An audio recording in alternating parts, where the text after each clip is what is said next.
everybody, welcome back to another video. Today we'll be searching for patterns in nature. I think I'm gonna have to use the macro lens for this one, but finding patterns is one of those kind of exercises that really opens up your eyes to the surroundings. So that's what I'll be doing today, and I'm gonna take you guys with me. Let's go.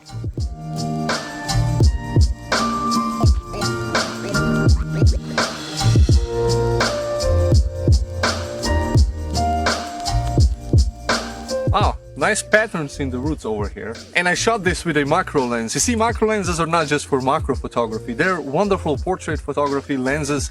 And well, you can use them for stuff like this. So it's 105mm, way enough for this type of photo.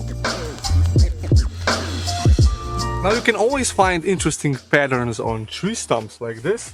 I mean, I can literally take like 10 photographs or even more just from this scene over here. And having a macro lens, of course, makes it a lot easier because I can photograph the teeny tiny details. Yeah, let's give it a try.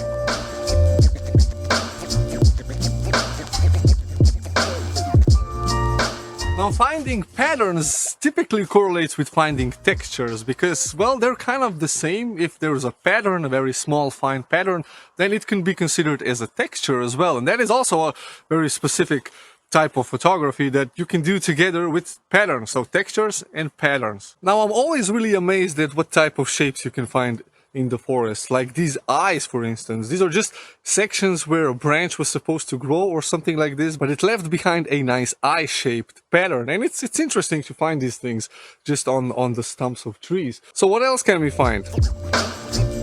Now you can find all sorts of interesting shapes and patterns by looking at leaves. Sadly, you know, it's the end of autumn. Actually, it's winter right now, so all the leaves are a little bit, well, let's just say they're not really feeling fresh anymore.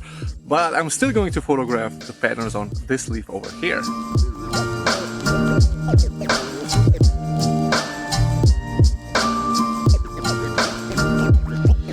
Okay, so these are some unnatural patterns over here, which I will not photograph, and well, you know how kids are. Like we're halfway up there. We're actually going to a church which is on this hill, which we typically hike, and I'm here with Alex. Now he's being a nice kid. I think he's actually getting used to me filming this, and he's not in the way, which is really wow. I mean, it makes my job a lot easier. Nice. Is that a bow? Yes. Okay. Now it really is a blessing to be able to go out into the woods with your kid and do some photography exercises. That's what I'm doing today, and it's Christmas Day, so I mean a lot of hikers, so we're definitely not alone here. Patterns. Yeah. Patterns on the bow. Oh wow, this is nice.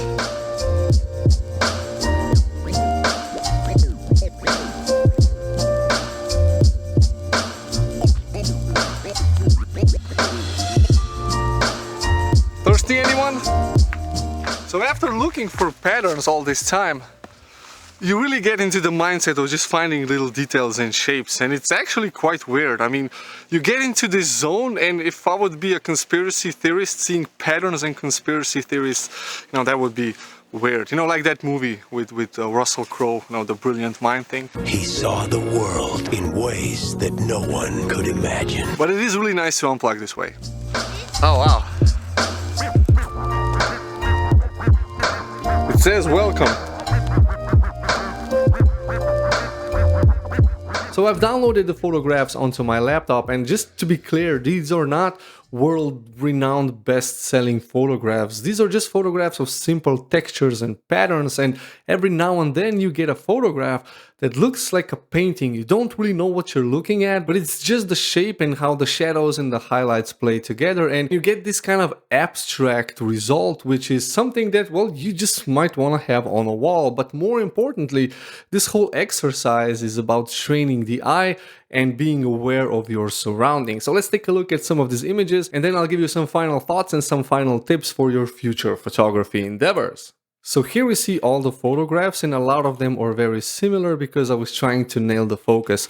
And let's just start with the first one. This one is of the roots that I've encountered by just entering the woods. Now, in first glance, it doesn't really look that interesting, but if you see here how I've imagined this, well, it's quite a different story. This is what we started with, and this is what I ended up with. It's mostly about the dark areas and the bright areas and the natural shapes that these roots are forming. And I find this very interesting if you print this out very large and put it on a wall, for instance, it would give that kind of nice artistic vibe to the room that you would hang this in. Now, is this an award-winning photograph?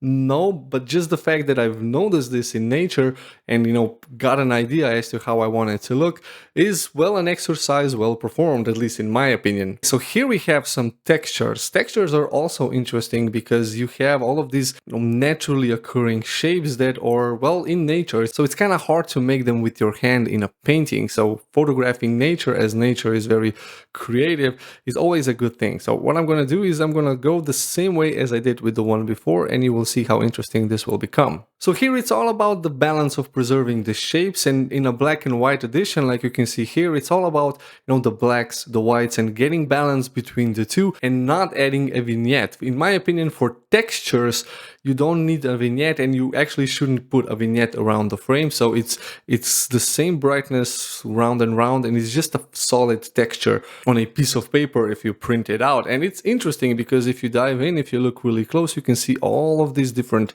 shapes that are present here. Now, of course, you don't need to print this out one-to-one. You can always crop it down and get a smaller detail, but that's where the textures then slowly start to blend into shapes, because if it's not a fine shape being reproduced all over the frame, then it's not a texture. So textures are really fine shapes that are present everywhere on the frame. So this would be a texture, but if I was to crop it in, then it would become a shape photograph, or a photograph of a specific shape, for instance, like this. So here we get more like different shapes than an actual overall texture. This is a very chaotic texture photograph. So here's an example of textures on top of shapes. We have these shapes over here, and they are all covered with this textury surface. And if you can see what was before and what is after the edit. So I was really emphasizing on bringing that three-dimensional look into what is a very flat surface. Okay, this next one is also interesting. It looks like a scene from an alien movie or something, with all of these ribs here. And it's kind of hard to tell what this is in the first place. I mean, it's a part of a tree, but once I get through with the edit,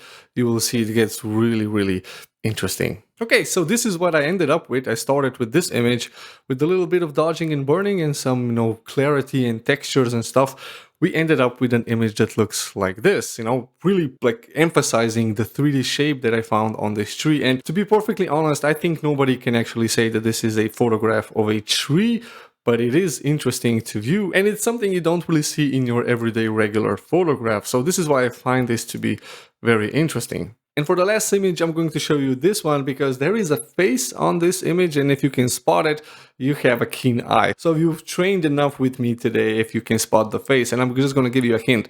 It's right over here. A teeny tiny face. It's like the face on Mars, when people saw the photographs from Mars and there was this face-shaped dune or whatever that is. Of course, it turned out to be something completely different. And this one here as well is something completely different. If I zoom in, you can see that there's just a weird... It actually looks like a face. Anyway, I will end this video with this face in your face. So thanks for watching. I hope you've enjoyed this video. Please consider subscribing, hit the like button because that really helps the channel to be promoted. And I will see you in the next video. So thank you and bye-bye.